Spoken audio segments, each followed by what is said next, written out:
Raja Daud.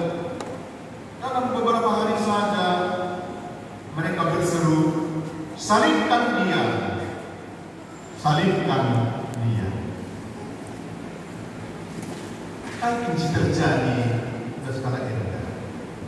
Apa yang terjadi dalam diri orang ini? Mereka ini mengagumi Yesus, namun mereka tidak membiarkan diri mereka sampai kepada rasa takjub. Ketakjuban tidak sama dengan kekaguman.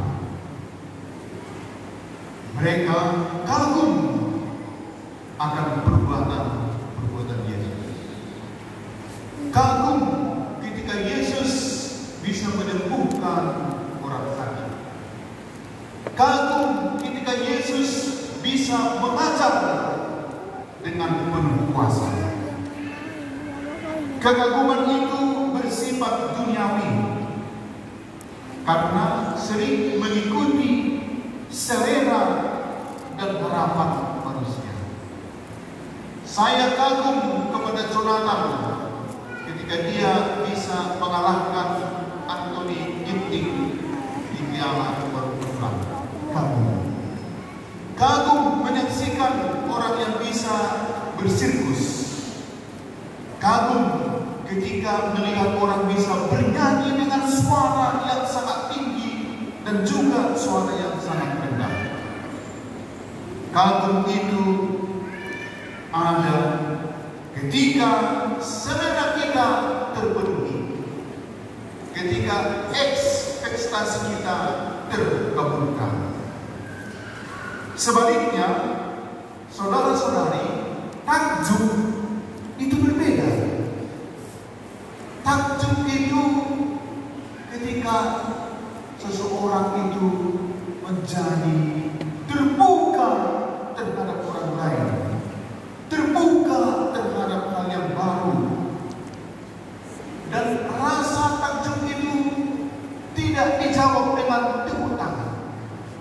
Kalau kita kagum, kita akan bertepuk tangan. Tetapi ketika orang takjub, mereka terutama tidak bertepuk tangan, tetapi kadang menjadi merendah dan bersyukur kepada Allah. Kagum kepada Yesus itu karena Yesus mengatakan hal-hal yang indah, karena dia dipenuhi dengan cinta dan pengampunan. Teladannya mengubah sejarah dan seterusnya. Orang bisa kagum. Mereka mengaguminya. Namun orang-orang yang mengagumi tadi tidak berubah dan tidak bertobat. Rasa kagumlah yang membuat mereka mengatakan Hosana bagi anak Raja Daud. Mengagumi Yesus saja tidak cukup. Orang harus memupuk rasa takjub. Saudara-saudari, apalah yang paling menakjubkan tentang Tuhan dan Paskahnya? Yang menakjubkan itu, dia mencapai kemuliaan melalui penghinaan. Kalau hanya mengandalkan kekaguman, orang tidak pernah sampai kepada kemuliaan melalui jalan penghinaan. Rasa takjublah yang membuat orang sampai kepada pemahaman bahwa dia menang dan dia menerima penderitaan dan kematian. Orang yang sebelumnya kagum tidak akan pernah sampai memuji dan memuliakan Yesus yang tergantung di kayu salib. Kekaguman tidak pernah mengantar orang untuk sampai kepada kemenangan melalui salib. Yesus, seperti yang dikatakan Santo Paulus kepada kita, memesankan dirinya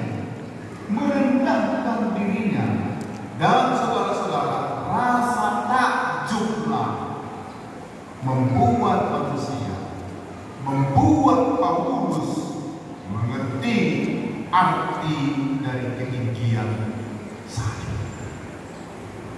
Untuk melihat raja, segala raja bertahta di tiang gantungan, melihat Tuhan semesta alam dilucuti dari segalanya dan dimahkotai dengan duri sebagai pengganti kemuliaan, dibutuhkan mata takjub, bukan mata takjub.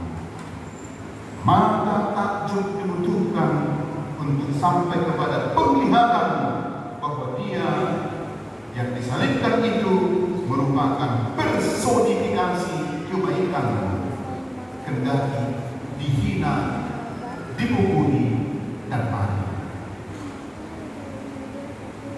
Saudara-saudari, kehidupan Kristen tanpa rasa takjub menjadi menjemukan dan suram.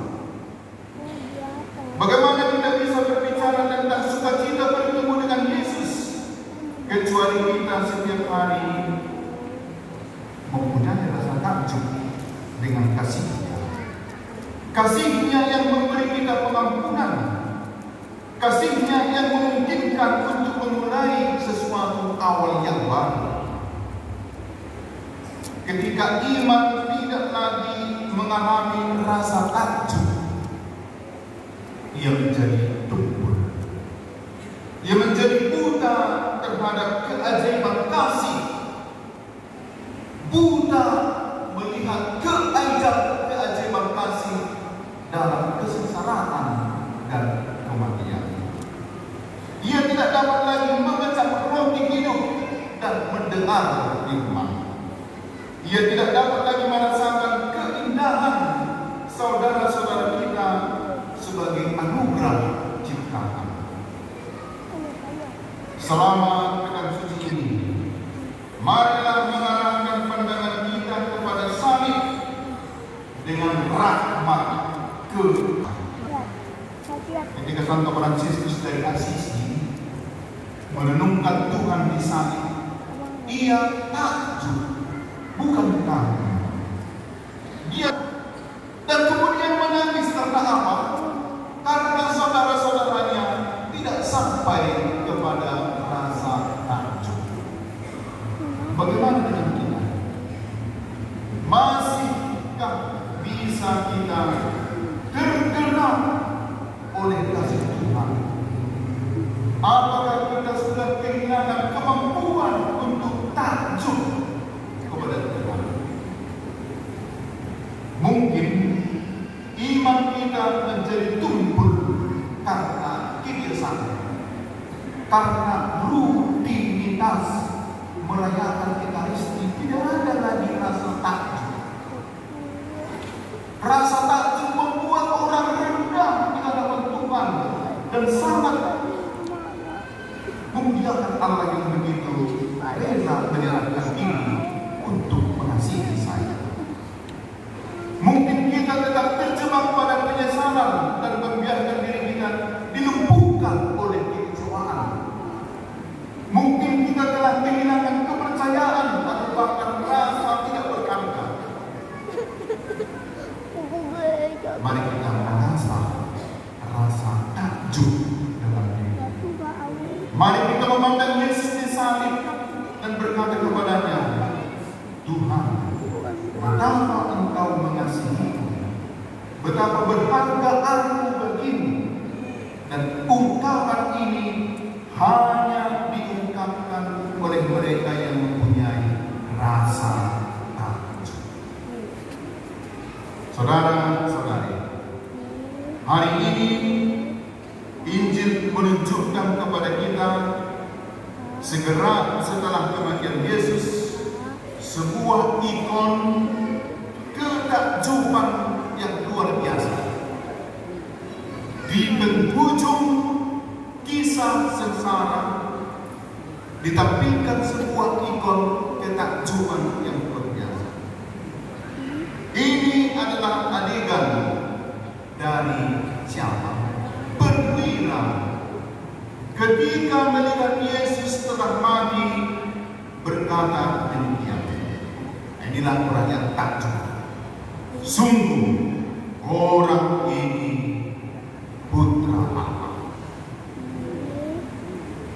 Dia takjub melihat kematian. Pasti tidak tahu, tak pernah tahu dia menderita dan mati. Tapi dia takjub. Bagaimana dia melihat Yesus mati? Dia melihatnya mati dalam cinta. Dan ini membuat dia takjub. Yesus sangat menderita, namun tidak pernah berhenti mengasihi.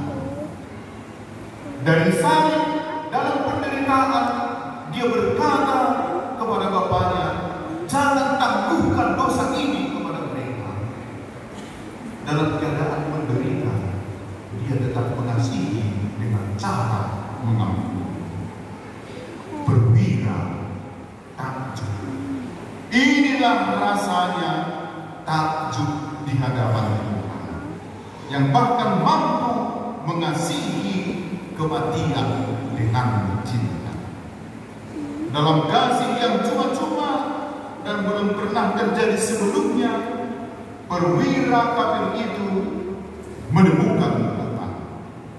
Kata-katanya, sungguh orang ini adalah anak Allah. Kata-katanya ini menyegel narasi sengsara. Saudara-saudari, saat ini Tuhan terus memenuhi pikiran dan hati kita dengan ketakjuban. Marilah kita membangkitkan rasa takjub ketika kita memandang Tuhan. Memandang Tuhan yang bisa dilakukan, bukan dengan sedih, bukan dengan kecewa, bukan dengan takut, tetapi dengan rasa takjub. Semoga kita seperti perwira yang takjub, yang mengatakan dia itu benar. Janganlah kita seperti orang banyak yang hanya kagum, hosana bagi anak Raja Daud. Karena ketika hanya kagum, maka ketika ekspektasi dan keinginan kita tidak terkabulkan, kita juga akan sama-sama meneriakkan, salibkan dia. Tetapi orang yang takjub tidak pernah mengingkari Yesus. Orang yang takjub akhirnya juga rela ikut mati bersama Yesus. Contoh orang yang takjub, perwira yang menyaksikan